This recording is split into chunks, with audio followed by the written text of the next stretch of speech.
લખી ગયા એટલે ઈ અરજીના આધારે હવે આવું ન કરે એના જામીન લઈ લીધા હોય. બરાબર. હા, તો આના માટે શું કરવાનું હવે આપણે? કેમ કે ઈ છેડતીની ફરિયાદ કહેવાય. હા, શેઠથી બરાબર બરાબર. કે કોઈ પણ સ્ત્રીને ઈચ્છા વિરુદ્ધ એના અડપલા કરવા, ઓ હા, બરાબર બરાબર બરાબર. સામે છેનચાળા કરવા, ઈ બધી છેડતીની ફરિયાદ કહેવાય. હા, શેઠની ફરિયાદ બરાબર. કોઈ સ્ત્રી હોય એની પજવણી કરવી, હા બરાબર. એટલે ઈ ફરિયાદ ઈ હોય. પણ હવે તમારે આ વિડીયો તમારો વાયરલ કરવા માંગો છો કે? મારો વાયરલ કરવો જ છે સાહેબ.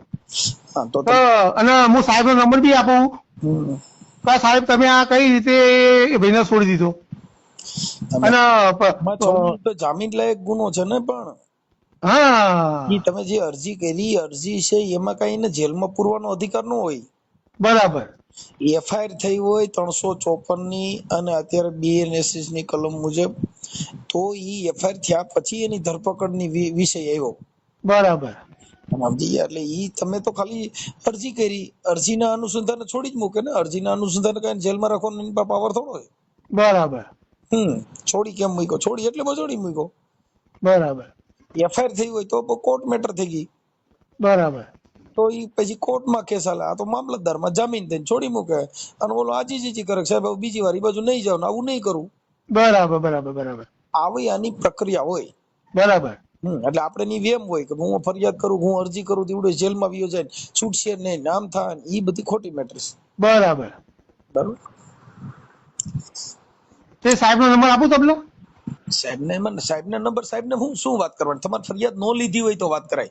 ના, ફરિયાદ તો લઈ લીધી. હા, તો પછી બીજી વાત જ આવી. તમે એની એફઆઈઆર માંગણી કરો, એની ઉઘરાણી કરો. કેવું? હા, જે અરજી કરી હતી એની ઉઘરાણી કરો કે સાહેબ મેં જે ફરિયાદ આપી હતી એની મને એફઆઈઆર ની નકલ આપો. બરાબર. સમજ્યા વાત ને? હા.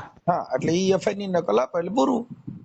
બરાબર. પછી એફઆઈઆર ની નકલ આપ્યા પછી તમારો વિષય પૂરો થઈ ગયો. પછી પોલીસ નો, નામદાર કોર્ટ નો એનો વિષય થઈ ગયો. કોર્ટ જામીન આપે ન આપે, શું કરે, ઈ વિષય પછી કોર્ટ મેટર થઈ ગઈ. પછી એમાં તમારે કઈ લેવા દેવા ન હોય. બરાબર. નામદાર કોર્ટ જામીન આપી દે તોય પછી ચાર્જશીટ થાય, પછી કોર્ટમાં લડવાનું. બરાબર. હા, પણ તમારો વિષય પૂરો થઈ ગયો. બરાબર. કેમ કે તમારે જે આક્ષેપ વિક્ષેપ થયા હોય ઈ તો નામદાર કોર્ટમાં સાબિત થાય ત્યારે માણસના આરોપી કહી શકો. બાકી ગુના તો માણસ માથે ગમે એટલા દાખલ થાય, પણ ઈ આક્ષેપ કહેવાય. બરાબર. શંકા. સાચી વાત છે. હા, આ ઈ ઉભો રહ્યો તો હડપલા કર્યા હતા, એને બધા પુરાવા રજૂ કરવા પડે. સાચી વાત છે. એના વિડિયા જોઈ. સાચી વાત છે. આપણે ખાલી એમ કઈ ગાલો ભાઈ મારી બાઈન પકડી લીધી હતી, પણ પકડી લીધી હતી તો કોઈ રાયડું નાખી હતી, કોઈ માણસો જોવા ચડ્યા હતા, ટોળું ભેગું સાચી વાત. થયું. હા, સાચી વાત છે. એમ ખાલી એમ કે હું એકલી ઉભી હતી, ન્યા આવીને મારી હારું છેનછાડા કરતો હતો, તો છેનછાડા કરતો તો તમે કેમ ન્યા ઉભા રહ્યા? કેમ કઈ કીધું નહીં? કાં વિડીયો ઉતાર્યો નહીં? કેમ કઈ કર્યું નહીં? સાચી વાત છે.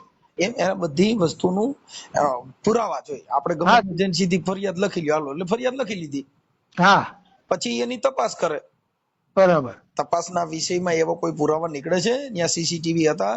ના. એમ એટલે એવું બધું હોય. સાચી વાત છે. એટલે એ બધી પોલીસ તપાસ આવે ને પછી સાચું દૂધ ને પાણીનું પાણી થાય. સાચી વાત છે. પછીની તપાસ થાય, તમે ત્યાં શું કરતા હતા, કેટલા વાગે આવડો આ ક્યાંથી આવ્યો, એની પૂછપરછ કરવામાં આવે. બરાબર. કોઈ ત્યાં હોય, કોઈએ જોયું હોય તો એની પૂછપરછ કરવામાં આવે. બરાબર. આટલા વાગે એ બારે હતો. બરાબર. નકર આપણે ફરિયાદ કરી હોય ઇન કેસ તે દી હાજર રહી ન હોય, બરાબર, તો એ ફરિયાદ ખોટી પડે.